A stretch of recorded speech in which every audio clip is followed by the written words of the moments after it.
Chapter 25. During that year after his son's departure, Prince Nicholas Bolkonsky's health and temper became much worse. He grew still more irritable, and it was Princess Mary who generally bore the brunt of his frequent fits of unprovoked anger. He seemed carefully to seek out her tender spots so as to torture her mentally as harshly as possible. Princess Mary had two passions and consequently two joys, her nephew, little Nicholas, and religion, and these were the favorite subjects of the prince's attacks and ridicule. Whatever was spoken of he would bring round to the superstitiousness of old maids, or the petting and spoiling of children. You want to make him, little Nicholas, into an old maid like yourself. A pity. Prince Andrew wants a son and not an old maid, he would say. Or, turning to Mademoiselle Bourienne, he would ask her in Princess Mary's presence how she liked our village priests and icons and would joke about them. He continually hurt Princess Mary's feelings and tormented her, but it cost her no effort to forgive him. Could he be to blame toward her, or could her father, whom she knew loved her in spite of it all, be unjust? And what is justice? The princess never thought of that proud word, justice. All the complex laws of man centered for her in one clear and simple law, the law of love and self-sacrifice taught us by him who lovingly suffered for mankind though he himself was God. What had she to do with the justice or injustice of other people? She had to endure and love, and that she did. During the winter Prince Andrew had come to Bald Hills and had been gay, gentle, and more affectionate than Princess Mary had known him for a long time past. She felt that something had happened to him, but he said nothing to her about his love. Before he left he had a long talk with his father about something, and Princess Mary noticed that before his departure they were dissatisfied with one another. Soon after Prince Andrew had gone, Princess Mary wrote to her friend Julie Karagina in Petersburg, whom she had dreamed, as all girls dream, of marrying to her brother, and who was at that time in mourning for her own brother, killed in Turkey. Sorrow, it seems, is our common lot, my dear, tender friend Julie. Your loss is so terrible that I can only explain it to myself as a special providence of God who, loving you, wishes to try you and your excellent mother. Oh, my friend! Religion, and religion alone, can, I will not say comfort us, but save us from despair. Religion alone can explain to us what without its help man cannot comprehend, why, for what cause, kind and noble beings able to find happiness in life, not merely harming no one but necessary to the happiness of others, are called away to God, while cruel, useless, harmful persons, or such as are a burden to themselves and to others, are left living. The first death I saw, and one I shall never forget, that of my dear sister-in-law, left that impression on me.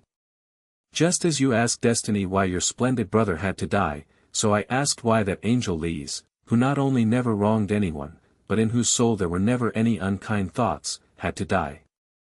And what do you think, dear friend? 5 years have passed since then, and already I, with my petty understanding, begin to see clearly why she had to die, and in what way that death was but an expression of the infinite goodness of the Creator, whose every action, though generally incomprehensible to us, is but a manifestation of his infinite love for his creatures. Perhaps, I often think, she was too angelically innocent to have the strength to perform all a mother's duties. As a young wife she was irreproachable, perhaps she could not have been so as a mother.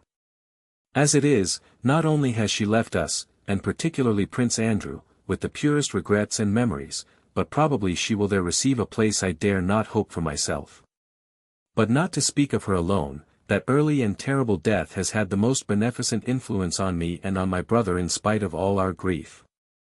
Then, at the moment of our loss, these thoughts could not occur to me, I should then have dismissed them with horror, but now they are very clear and certain. I write all this to you, dear friend, only to convince you of the gospel truth which has become for me a principle of life, not a single hair of our heads will fall without his will. And his will is governed only by infinite love for us, and so whatever befalls us is for our good. You ask whether we shall spend next winter in Moscow. In spite of my wish to see you, I do not think so and do not want to do so. You will be surprised to hear that the reason for this is Bonaparte. The case is this, my father's health is growing noticeably worse, he cannot stand any contradiction and is becoming irritable. This irritability is, as you know, chiefly directed to political questions. He cannot endure the notion that Bonaparte is negotiating on equal terms with all the sovereigns of Europe and particularly with our own, the grandson of the great Catherine. As you know, I am quite indifferent to politics, but from my father's remarks and his talks with Michael Ivanovich I know all that goes on in the world and especially about the honors conferred on Bonaparte, who only at Bald Hills in the whole world, it seems, is not accepted as a great man, still less as Emperor of France. And my father cannot stand this. It seems to me that it is chiefly because of his political views that my father is reluctant to speak of going to Moscow, for he foresees the encounters that would result from his way of expressing his views regardless of anybody. All the benefit he might derive from a course of treatment he would lose as a result of the disputes about Bonaparte which would be inevitable. In any case it will be decided very shortly. Our family life goes on in the old way except for my brother Andrew's absence. He, as I wrote you before, has changed very much of late. After his sorrow he only this year quite recovered his spirits. He has again become as I used to know him when a child, kind, affectionate, with that heart of gold to which I know no equal. He has realized, it seems to me, that life is not over for him. But together with this mental change he has grown physically much weaker. He has become thinner and more nervous. I am anxious about him and glad he is taking this trip abroad which the doctors recommended long ago. I hope it will cure him. You write that in Petersburg he is spoken of as one of the most active, cultivated, and capable of the young men. Forgive my vanity as a relation, but I never doubted it. The good he has done to everybody here, from his peasants up to the gentry, is incalculable. On his arrival in Petersburg he received only his due. I always wonder at the way rumors fly from Petersburg to Moscow, especially such false ones as that you write about, I mean the report of my brother's betrothal to the little Rostova. I do not think my brother will ever marry again, and certainly not her, and this is why, first, I know that though he rarely speaks about the wife he has lost, the grief of that loss has gone too deep in his heart for him ever to decide to give her a successor and our little angel a stepmother. Secondly because, as far as I know, that girl is not the kind of girl who could please Prince Andrew. I do not think he would choose her for a wife, and frankly I do not wish it. But I am running on too long and am at the end of my second sheet. Goodbye, my dear friend. May God keep you in his holy and mighty care. My dear friend, Mademoiselle Bourrienne, sends you kisses. Mary. Chapter 26. In the middle of the summer Princess Mary received an unexpected letter from Prince Andrew in Switzerland in which he gave her strange and surprising news. He informed her of his engagement to Natasha Rostova. The whole letter breathed loving rapture for his betrothed and tender and confiding affection for his sister. He wrote that he had never loved as he did now and that only now did he understand and know what life was. He asked his sister to forgive him for not having told her of his resolve when he had last visited Bald Hills, though he had spoken of it to his father. He had not done so for fear Princess Mary should ask her father to give his consent, irritating him and having to bear the brunt of his displeasure without attaining her object. Besides, he wrote, the matter was not then so definitely settled as it is now. My father then insisted on a delay of a year and now already 6 months, half of that period, have passed, and my resolution is firmer than ever. If the doctors did not keep me here at the spas I should be back in Russia, but as it is I have to postpone my return for 3 months. You know me and my relations with father. I want nothing from him. I have been and always shall be independent, but to go against his will and arouse his anger, now that he may perhaps remain with us such a short time, would destroy half my happiness. I am now writing to him about the same question, and beg you to choose a good moment to hand him the letter and to let me know how he looks at the whole matter and whether there is hope that he may consent to reduce the term by 4 months. After long hesitations, doubts, and prayers, Princess Mary gave the letter to her father. The next day the old prince said to her quietly, "Write and tell your brother to wait till I am dead. It won't be long, I shall soon set him free." The princess was about to reply, but her father would not let her speak and, raising his voice more and more, cried, "Mary, Mary, my boy! A good family! clever people, eh? Rich, eh? Yes, a nice stepmother little Nicholas will have. Write and tell him that he may marry tomorrow if he likes. She will be little Nicholas' stepmother and I'll marry Bourienne. Ha, ha, ha. He mustn't be without a stepmother either. Only one thing, no more women are wanted in my house, let him marry and live by himself. Perhaps you will go and live with him too, he added, turning to Princess Mary. Go in heaven's name. Go out into the frost, the frost, the frost. After this outburst the prince did not speak any more about the matter.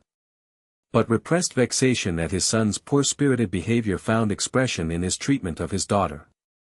To his former pretexts for irony a fresh one was now added, allusions to stepmothers and amiabilities to Mademoiselle Bourienne. Why shouldn't I marry her, he asked his daughter. She'll make a splendid princess. And latterly, to her surprise and bewilderment, Princess Mary noticed that her father was really associating more and more with the Frenchwoman. She wrote to Prince Andrew about the reception of his letter, but comforted him with hopes of reconciling their father to the idea.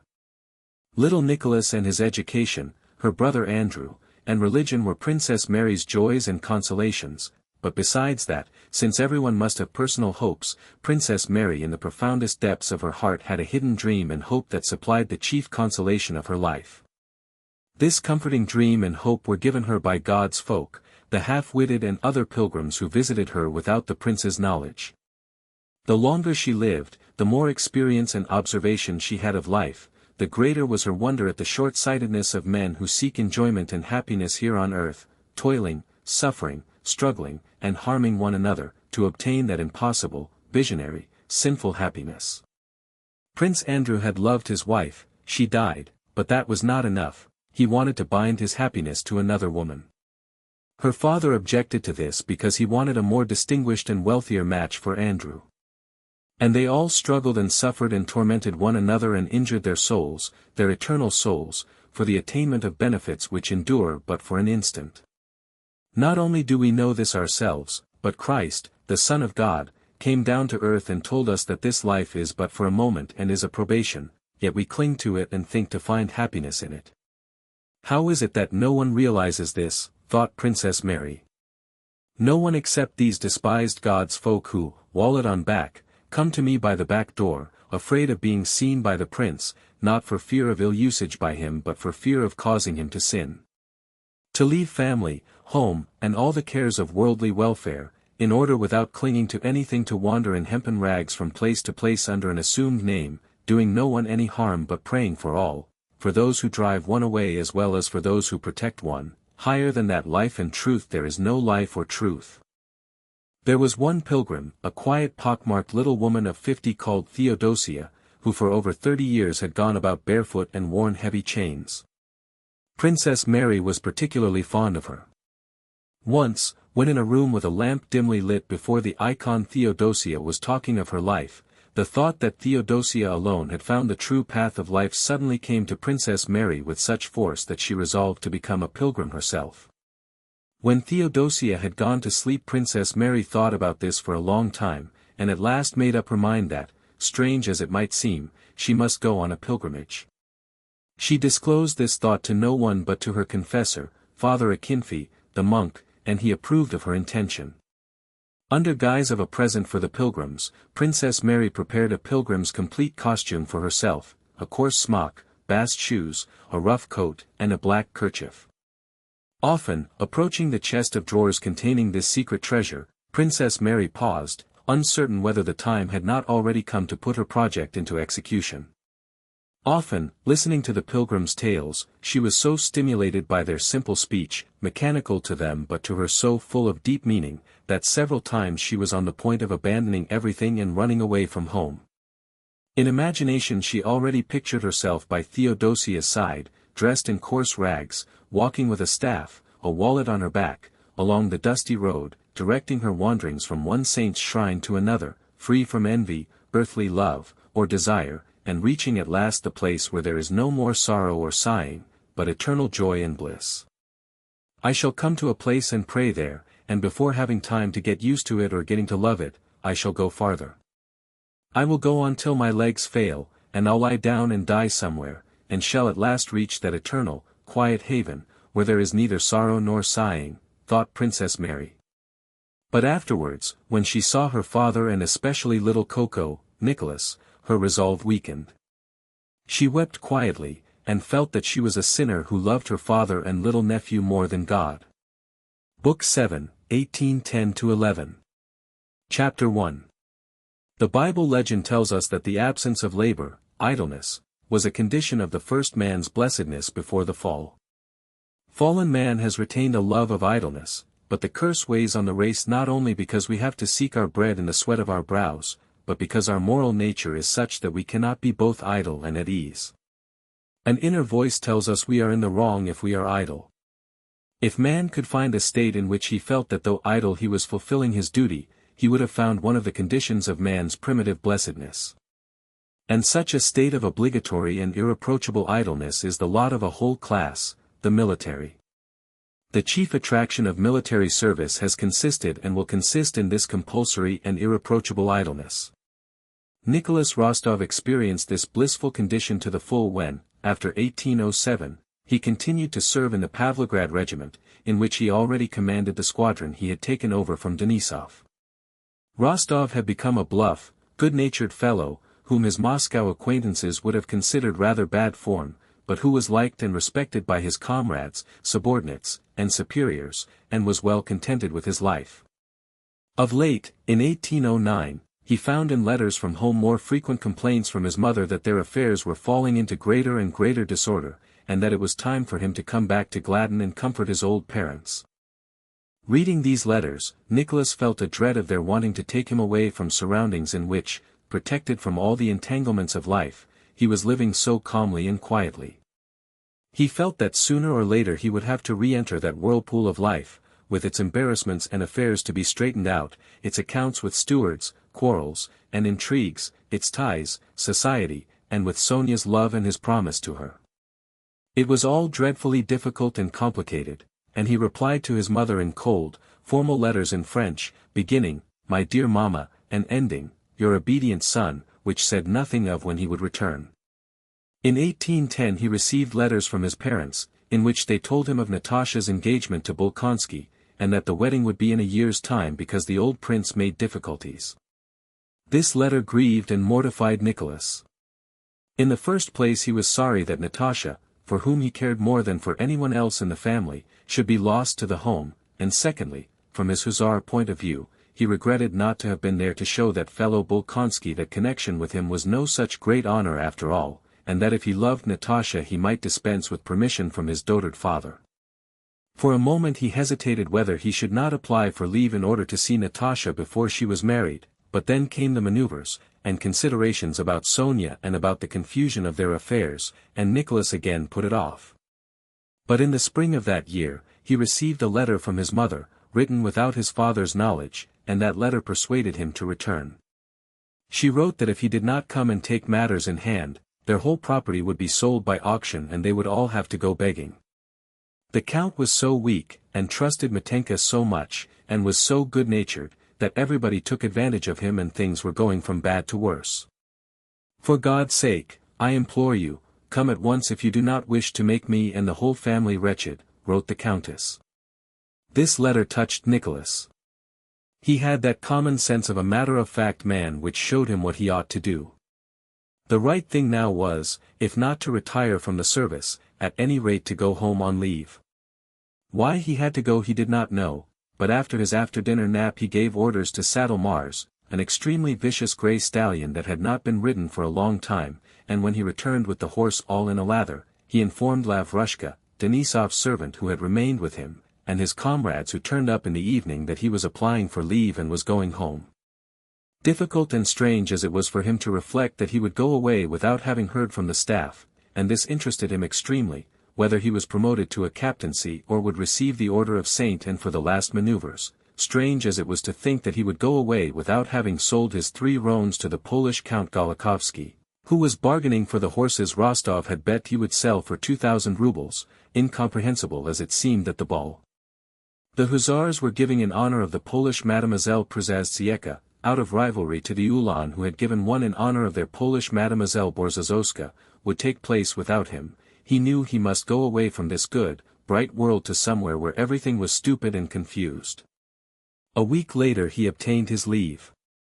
His hussar comrades, not only those of his own regiment, but the whole brigade, gave Rostov a dinner to which the subscription was 15 rubles a head, and at which there were 2 bands and 2 choirs of singers. Rostov danced the tripak with Major Basov, the tipsy officers tossed, embraced, and dropped Rostov, the soldiers of the 3rd Squadron tossed him too, and shouted, "Hurrah!" and then they put him in his sleigh and escorted him as far as the first post station.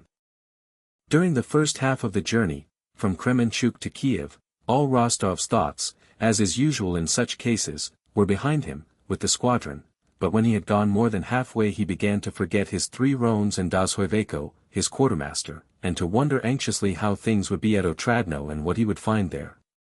Thoughts of home grew stronger the nearer he approached it, far stronger, as though this feeling of his was subject to the law by which the force of attraction is in inverse proportion to the square of the distance. At the last post station before Otradno he gave the driver a 3-ruble tip, and on arriving he ran breathlessly, like a boy, up the steps of his home. After the rapture of meeting, and after that odd feeling of unsatisfied expectation, the feeling that everything is just the same, so why did I hurry? Nicholas began to settle down in his old home world. His father and mother were much the same, only a little older. What was new in them was a certain uneasiness and occasional discord, which there used not to be, and which, as Nicholas soon found out, was due to the bad state of their affairs.